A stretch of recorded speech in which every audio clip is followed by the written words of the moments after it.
आज खोर्धा महोत्सवर 26तम वर्ष पालन अवसर रे एठी महोत्सव को आसथिली।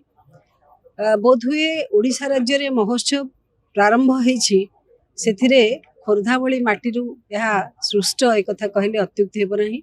आज ओडिशार साहित्य संस्कृति परंपरा को सुरक्षित रखिबा एवं दिगंत विस्तारी करिवा पई ए महोत्सव मानकर बहु भूमिका रही। से खोर्धा महोत्सव 1 नंबर रे रही।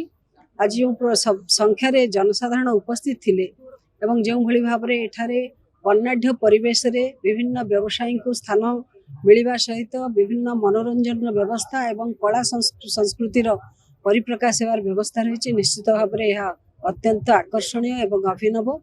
यही महोत्सव माध्यम भिन्न भिन्न दिवस रे भिन्न भिन्न अतिथि अंचलर समस्या संपर्क में मंच किछि सुराक दे थाए एवं तार समाधान बाट किछि करा जाय थाए। ठीक से ही भाव में ए मंच ए बक्षरे ए अंचलर प्रतिभू मानक जो माने भिन्न भिन्न क्षेत्र में दक्षता प्रतिपादन करिसेंती सेमानंको मध्य पुरस्कृत करबा माध्यम रे सेमानकर परिचय पराकाष्ठा बढ़ाई थाए। तेणु ये महोत्सव को आसी मु निजे गर्वित आनंदित।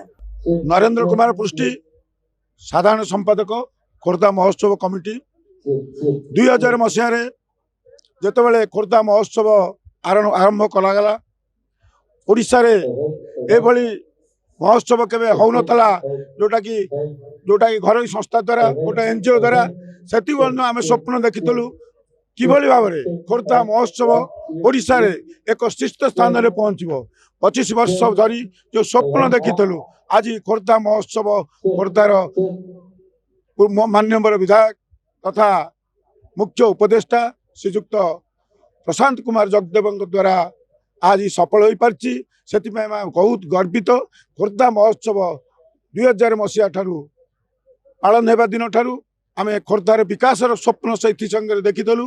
तेणु खोर्धार ऐतिह्य संस्कृति परंपरा को उज्जीवित करूँ। सांस्कृतिक भावधारा ओडिशा आज खोर्धा आज ओडिशार 1 नंबर जिला भाव माने जिला भाव परिगणित होउची। सेतिपई आम समस्ते गर्वित। खोर्धार विकास कथा कहले आम न्यू थिंकिंग फोरम द्वारा खोर्धा महोत्सव आरंभ होउची।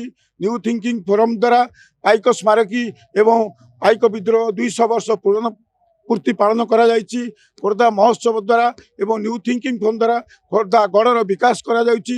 जहाँ सब आम 25 वर्ष धरी दाबी करथलु ताहा आज एबे गोटे गोटे सफल होगा जाउछि।